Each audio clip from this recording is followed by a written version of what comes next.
想象一下，你正打算买一辆车，这是一辆你看了很久的车，外观设计你超爱，内装也让你很满意，而且，就没有而且了。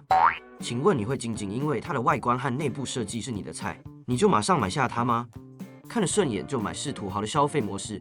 正常人应该还会想知道这辆车的引擎表现如何，油耗怎么样，维修费会不会太高，等等的后续问题，对吧？买股票理论上应该也跟买车是一样的道理，理论上不会纯粹看了顺眼就买才对，还会加减去了解一下这间公司做什么的，筹码怎么样，行业前景怎么样，对吧？所谓去了解公司的营业项目、产业前景等等，就是我们今天要聊的重点——基本面分析。如果你也想知道技术面的分析，我平时会在文章教导你如何按图施工，有哪些需要注意的商品跟位置，可以先在资讯栏的连结里免费订阅我的微鼓励文章。虽然我们都知道，投资之前要先做功课，要有把握才进场。对啊，知道是知道，但你没有发现，很多人买股票的理由其实都相当不弱，仅仅看到股票涨停就想追买，仅仅听到亲朋好友说这档赞，你就痒痒的了。关于这家公司的基本资讯，到底是不是真的值得投资，却完全没有研究，也懒得研究。买进理由是不是超级薄弱？买股票又不是花几百块就能买的，随便也要动用个几万、几十万、几百万。不知道为什么大家买股票都可以这么不谨慎。大家好，我是麦门，这里是分享如何投资全球各大股市，不盯盘、不短冲，只赚大波段的频道。我们可以把基本面分析想象成是在购买一家公司这辆车之前，先查看它的引擎运作状况。简单来说，基本面分析是通过研究公司的财务报表、管理层表现、经济环境等，来评估公司的真正价值。在正式解说之前，我也必须先泼你冷水，告诉一个你残酷的事实：我们投资人不管研究什么面向，基本面也好，筹码面、技术面、消息面也好，都是为了能够准确的预测未来的股价，对吧？如果可以很有信心的判断股价未来大几率会上涨，我们自然就会勇敢买进，而且能买多少买多少，能说哈就给他说哈，你说是不是？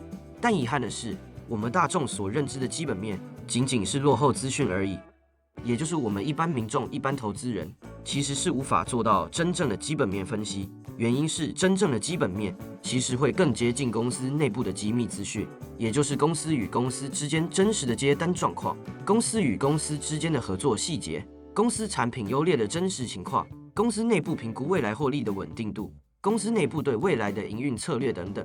这些大多并非公开讯息，甚至是公司的机密，是公司的命根。这些资讯一旦外泄，公司肯定会出大事。偏偏这些资讯才是真的能够预判未来的基本面资讯。没错，我要强调的是，基本面应该是能够预测未来的资讯。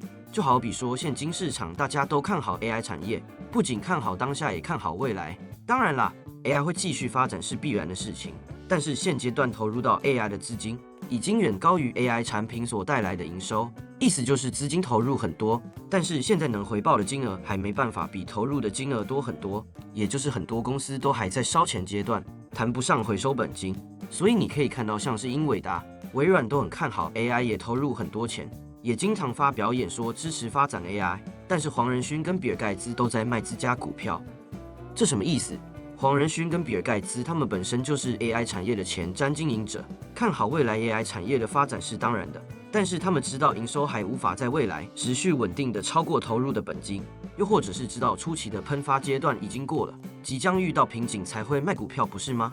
这个对未来获利较悲观的预期，也只有大佬们自己才会知道，因为公司是他们在经营的，到底好不好，到底能好多久，到底有没有碰到瓶颈，是不是即将进入停滞期，这些只有他们自己最清楚，我们一般投资人根本不会知道，都只能猜只能赌，不是吗？所以反而是这些走在前端的领导者的态度跟他们的动作，比财报更有参考意义。我们所知道的财报、产业分析、产业研究、资产负债、股东权益这些你常听到的基本面专有名词，其实通通全部都是落后资讯。换个角度思考，问你一个最简单的观念：财务报表是不是计算过去一段时间内的公司财务状况，包括营业额、支出、利润等等？那既然是计算过去的数据，过去的数据就是已发生一段时间的事实，而且跟未来没有直接关系，那这不就是落后资讯吗？你今天有卖出产品，不等于明天也会卖出。你今年赚钱，不等于明年也会赚钱。分析报表数据的作用，只是了解过去的营运状况，以试图了解这间公司整个营运结构、整个营运团队做事情到底靠不靠谱而已。回归正题，接下来会用一个生活化的故事，让你逐步了解基本面分析的概念。故事的主角是一位名叫小林的年轻人，他一直梦想着在城市的繁忙地区开设自己的咖啡馆。他的第一步是筹措资金，他先盘点一下自己的存款，并决定向父母借一笔钱。我有5万元的存款，但我需要再借20万元才能开店，你们能帮我吗？小林的父母心疼的点头答应，并要求他制定计划。于是，小林得到了25万元的启动资金。这时候，我们可以将小林的资金来源分为净值5万元和负债20万元。净值就是指小林自己的钱，负债就是指和爸妈借的钱。接着，小林用25万元购买了咖啡机、桌椅等设备，并购买了足够的咖啡豆和其他原料。他将这些记录在财务报表中，连同购买后剩下的现金，全部都称为资产。小林的资产包括了咖啡机10万元、桌椅5万元、材料3万元、现金7万元，总计25万元。聪明的你，此时应该会发现到一件事：小林自己的钱，也就是净值5万元，加上和爸妈借的钱，也就是负债20万元，加总起来的25万元，数字刚好和资产25万相等。这是何等的巧合！其实这并不是巧合，说穿了就是原本的25万元变成了咖啡厅的资产罢了。如果我们进一步把它画出来，就会变成画面上这样。而你现在眼前所看到，刚刚这个简单的概念，其实就是传说中的资产负债表。所以根据刚刚的故事，我们可以得出一个公式，那就是资产等于负债加净值股东权益，其中净值又称为股东权益。了解了以上概念之后，我们继续来看故事的发展吧。终于，小林的咖啡馆开张了。第一天的生意非常好，他卖出了300杯咖啡，每杯售价50元，总收入为15000元。这里我们可以引入一个关键的概念，就是营业收入。营业收入就是公司通过销售产品或服务所获得的金额，也就是俗称的营收。对于小林来说，他的营业收入是营业收入等于售价乘以售出数量，营业收入等于50元乘以300等于15000元。然而，小林需要知道他卖出的咖啡究竟赚了多少钱。为此，他需要计算毛利。他购买咖啡豆和其他原料的成本总共花了8000元。毛利的计算公式为毛利等于营业收入减营业成本，毛利等于15000元减8000元等于7000元。现在，小林知道了他的毛利是7000元，这是他获得的收入减去营业成本，又称为直接成本后的金额。如果小林不仅想知道毛利的金额，还想进一步了解每卖出1杯咖啡可以得到多少100%的获利，要怎么办呢？这时候我们就要使用到传说中的毛利率。毛利率的公式为毛利率等于毛利除营业收入乘100%。因此，我们将刚刚计算出的毛利7000元除以营业收入15000元乘以100%后，就会得到46.67%左右的数字。这个46.67%就是小林咖啡馆的毛利率。毛利率等于7000元除15000元乘100%，约等于46.67%。这意味着小林每卖出1元的咖啡，能获得约0.467元的毛利。一般来说，这是一个相当健康的毛利率。而小林开始意识到，毛利率不仅仅是财务指标，还可以用来衡量他的咖啡馆在市场中的竞争力。比如，假设他竞争对手的咖啡馆毛利率只有30%，这意味着对手在每卖出1元的咖啡中，只能保留0.30元的毛利。这个差异代表小林咖啡馆具有更强的议价能力，也就是能在价格竞争中保持优势。小林可以选择提供更高质量的产品，或是提升服务水平，以吸引顾客。这样，他的咖啡馆不仅能保留较高的毛利，还能吸引更多的客户。小林每天没日没夜的打拼，也因此咖啡馆的生意越来越好，店里的客人络绎不绝。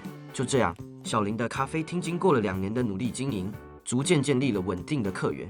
但最近他注意到，一些新的竞争者也开始在附近开设咖啡厅，并且价格比他的店还要低。小林开始担心，这是否会影响到自己的生意。更重要的是，他听说有一些投资者对他的咖啡厅感兴趣，想要进一步了解他的财务状况。但小林对这些财务指标感到困惑，不知道该如何解释。小林于是决定找他的老朋友阿力，看看财务专家阿力能不能帮他理清这些财务问题。阿力我最近有点困惑，我的咖啡厅生意还不错，但突然有几个投资者来找我，说对我的生意有兴趣，问我关于一些什么 EPS、ROE 和本益比的东西，我完全听不懂。别担心，小林，这些都是财务报表中常见的指标，我可以帮你解释清楚。EPS 也就是每股盈余 （Earnings per share），其实就是你赚的钱分摊到每一股股票的数字。如果你有投资者， EPS 就很重要。简单来说， EPS 越高，代表每股股票能分到的利润越多，这对投资者来说是好事。哦，那这和我的咖啡厅有什么关系呢？你现在是唯一的股东，所以这其实就是你每赚一笔钱的分配方式。假设未来有投资者加入， EPS 就能告诉他们每投资一股能赚多少钱。如果 EPS 太低，投资者可能就不会有兴趣。原来是这样啊，那本益比呢？他们也问过这个。本益比 Price to Earnings Ratio 是投资人用来衡量股票是否被高估或低估的一个指标。具体来说，它是股价除以 EPS， 表示市场对公司未来赚钱能力的预期。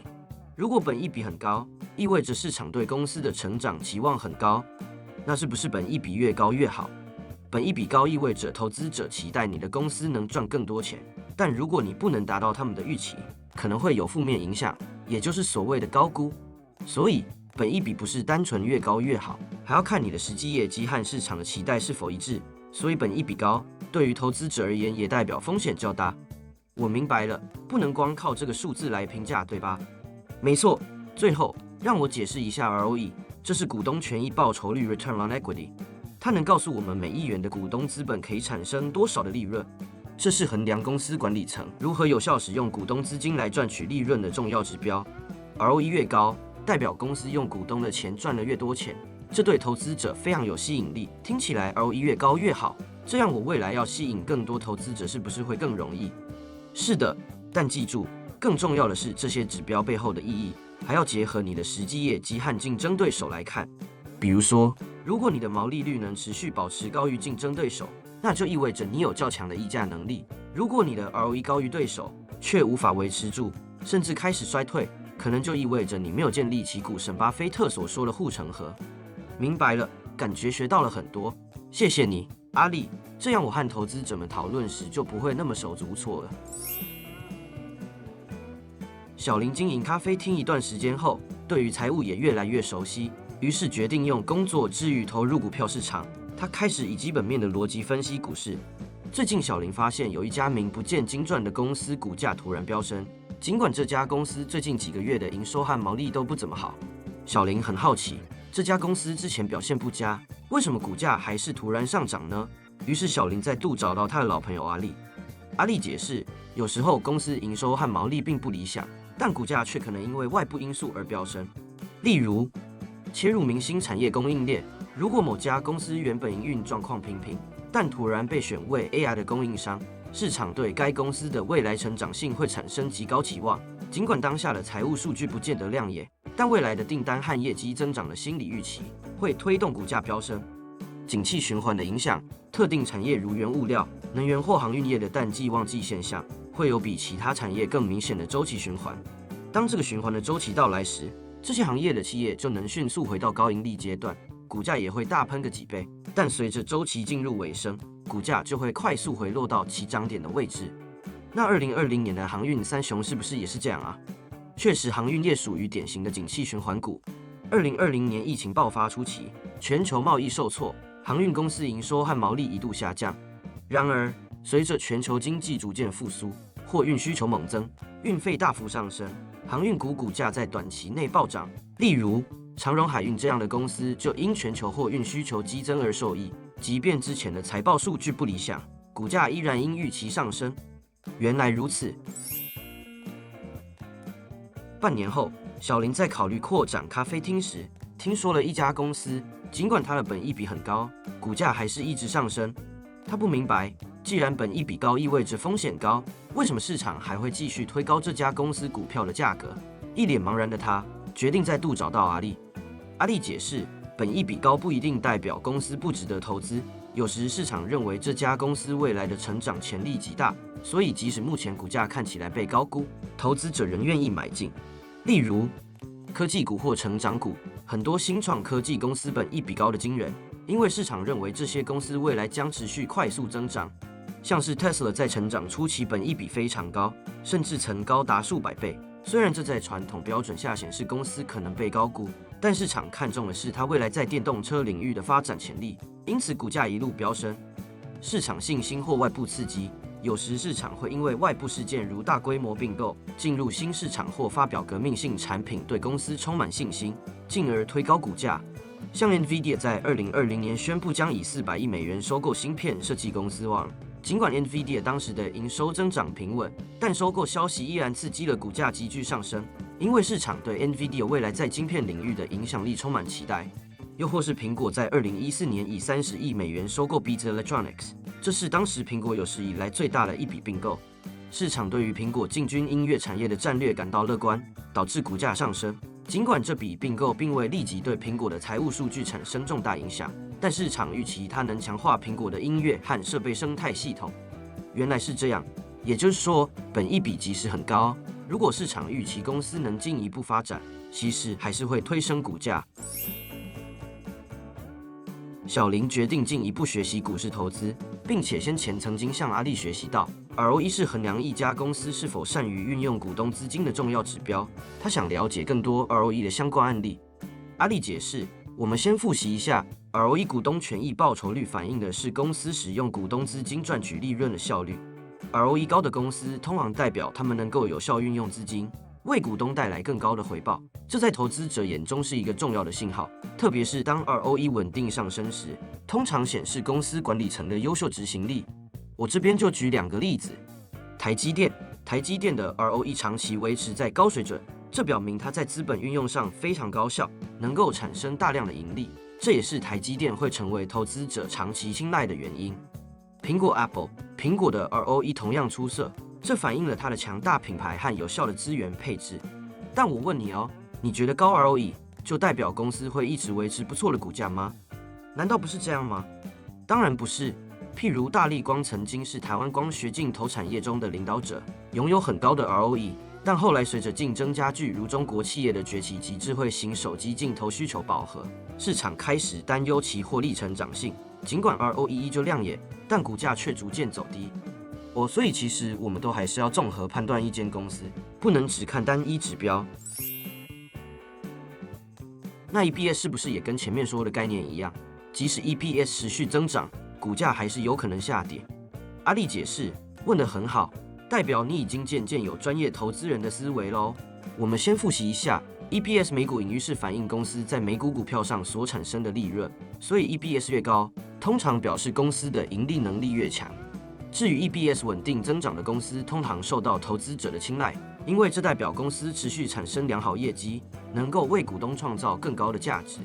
我一样举2个例子，像是微软 Microsoft， 微软的 EPS 稳定增长，显示出微软强大的获利能力和市场竞争力，自然就成为投资者眼中的优质股票。星巴克 Starbucks， 星巴克的 EPS 增长得益于全球业务的扩展以及对消费者需求的深刻理解。它的高 EPS 同样显示了公司的获利能力，但就像你说的，也是有相反的案例。尽管联发科近几年来 EPS 持续增长，其股价却一度面临下跌压力，原因包括半导体行业竞争加剧，以及全球供应链中断的忧虑。这些外部因素都可能导致投资者对未来的成长性产生疑虑，从而压低股价。你听到现在听了这么多，你有没有发现，不管哪个财报的数据，都跟股价没有直接的关系，对吧？也就是最终跟股价的关系，不过就是五五开的结果。我认识的很多会计师也都跟我说过，看财报跟玩股票又没关联，我们会计师就最会看财报了，玩股票10几年了还不是赔一屁股。所以说了，除了我们所知道的落后的基本面分析以外，筹码面、技术面都要兼顾呀，是不是光想到这里头就痛？至于筹码面跟技术面，以后我们再做影片跟大家讲解如何在大行情发动之前，从 K 线图中看到大户进场的痕迹，准确抓到大行情，并在抵达满足点之后保护好自己的资产。尤其是我们现在又有了超直觉波段软体，你甚至不用会技术分析，只要了解软体运作的逻辑，就可以轻松判断市场情绪。你可以在资讯栏里的连结追踪我个微股利免费分析文。当你达到财富自由，希望身边有人和你一起去游山玩水，提升生活品质，别忘了把影片分享给他。一起往财富自由迈进，这样你自由且不孤单。辛苦可以一阵子，而不该是一辈子。不盯盘不短冲，只做趋势盘，这是我的理念。如果你认同，请记得订阅和开启小铃铛，就可以收到最新的影片哦。我是麦门，我们下次见。